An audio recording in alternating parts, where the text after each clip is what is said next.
I'm fighting for your generation. You've been crushed with outsourcing, offshoring, and paper notes, living in a world with Agenda 21, the clergy plan, and TVBS. If you want people to pay what you're worth, you need to produce.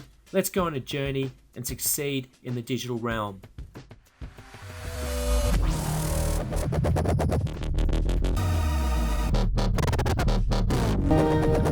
Hi guys, it's Andrew here. Today I'm going to be talking about buying aged domains. Now, aged domains is just a fantastic way to start ranking in the search engines quite quickly using numerous techniques. Now, say for example you've just got taken on a new client and they want their site to rank in a silly amount of time. Now, you can't really trick Google and just throw a whole heap of links to one site. The site needs to earn trust within Google's search engine as well as take time to mature. So what you could do as an alternative is to buy an aged domain. Now, for example, I've just got a site that I used in a normal tutorial, which is blog.gov.bc.ca. Now, if we have a look at this website in SEO Spyglass, and I do go through this in early tutorials if you want to have a look at, you can see there's quite a few backlinks of high page rank. A lot of these aren't linking anymore, but if you do some investigation, you'll find out there are some there. So there's some links at the bottom there that are linking in as well. Now, say for example this site looked really good and it did have a lot of positive links coming to the site, and mind you, I haven't actually done a full analysis on this site. I stopped it halfway because I just wanted to get to the point that you can run it through, and I've just ordered it by PageRank. So if you actually do a proper analysis on there, I'm sure it's heaps of fantastic good backlinks there. Now, say we got this website, we have a number of options. So the first option is to repurpose the site. Because it's a blog.gov, we're probably sort of restricted to a government department or something to do with the links to this site. Now, just looking at some of the links there, it looks like a lot of them are coming from sort of health things within the government, so maybe we could repurpose it to maybe a weight loss site or something along those lines. If you're going to move it to something that completely just does not make sense and Google for whatever reason flags your site because you build too many links like later down the track, they might actually investigate this 301 and find out what is actually going on there, and this could actually cause a penalty. So, that's one thing to think of, a money repurpose of the site. Another one would be a homepage backlink site. So, say for example, you use this site as a high quality gov site, but say for example, if you wanted to get a link from a government site, you could basically put some content on the site, and how you could get the content which was originally on the site is by using this program, archive.org, but I'll just give you a quick run through, and all you would do is click on web, put the site in there, and it'll tell you how the site looked at certain times.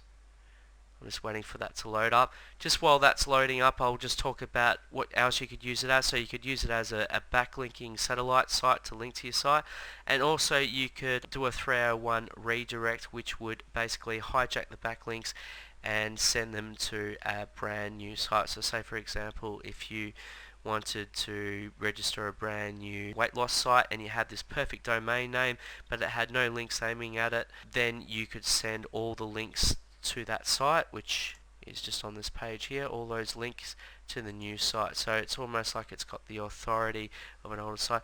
Anyway, you can see in the Wayback Machine there's a lot of history, and you can click any point along there if you follow my cursor there, and you can see that we could basically look at any period of a site and then copy the content. We could go to the individual pages and then put that on the homepage backlink site, so it looks like it hasn't even been touched and it still has the same ownership, which if someone reviewed the site would actually think that, yeah, that site looks like it was years ago, it hasn't really changed.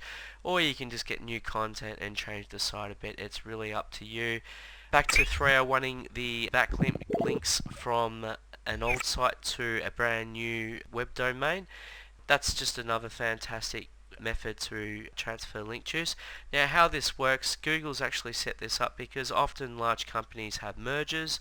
They may have two different brand names, and when they merge together they may sit under a different brand name. So What Google allows them to do is to transfer the authority of the old two sites to the new brand that they're coming up with, and that will transfer all that authority. Or say, for example, if it was just one brand they were keeping and they bought out the other one, then they could transfer all the links from the old brand to the new brand.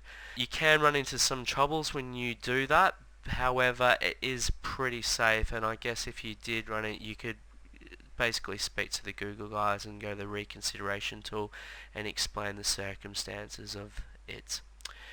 Anyway, I think I've sort of covered the main three ones. Another method you could do is use it as a link exchange vehicle. So you could basically repurpose the site and allow link to other people's sites, and in return they could link back to your site.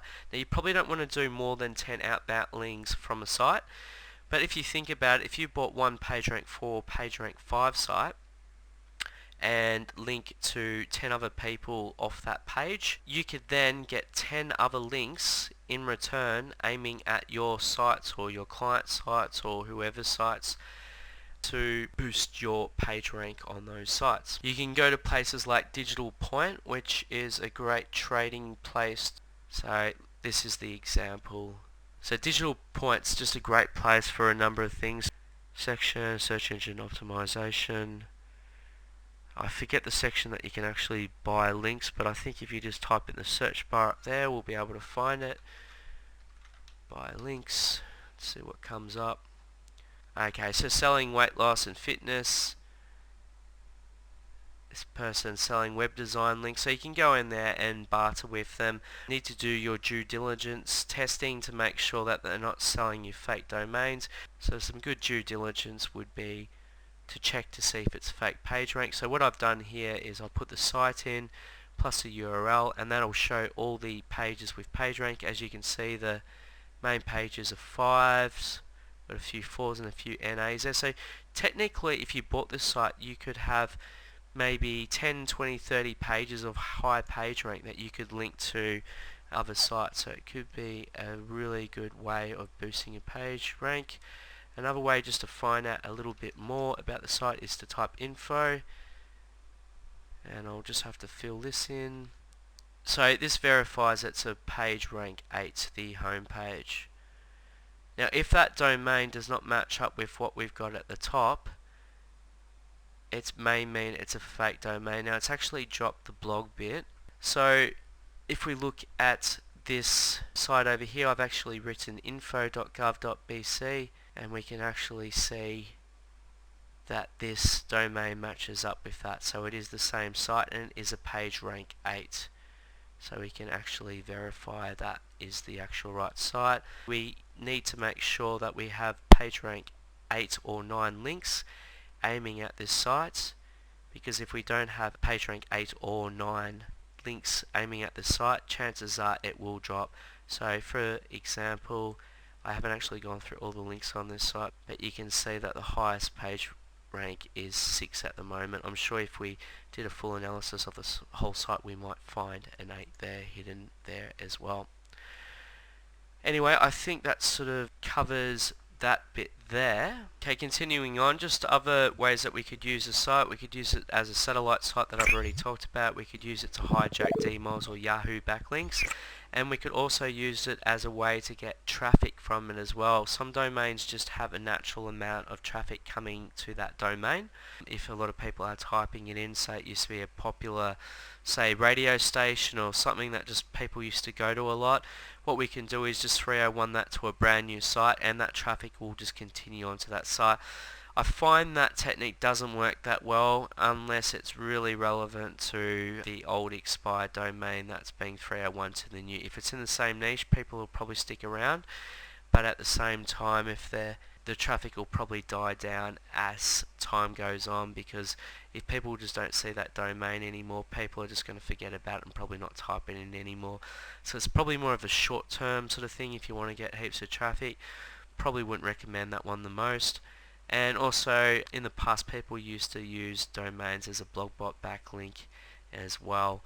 All that means is basically they used to set up all these WordPress sites and then post all these spun articles on 20, 30 sites all linked together. The variation would be different on each site, and all these sites would have backlinks built into each time the scheduled releases of a page goes out, and this would link back to the money site that was being linked. I would not recommend that. It's a technique that was used like a long time ago, and that's the reason why a lot of link networks fell down, because of this dodgy spinning. So yeah, definitely recommend not doing that there. Because age domains usually have so much page rank, and these days links are a lot harder to find than they were, say, a few years ago, it is probably one of the best weapons that you can use out there buying that, and this is why I'm going to do a couple of tutorials on age domains. Anyway, I think that sort of covers everything there. If you have any questions, please write in. Thanks very much.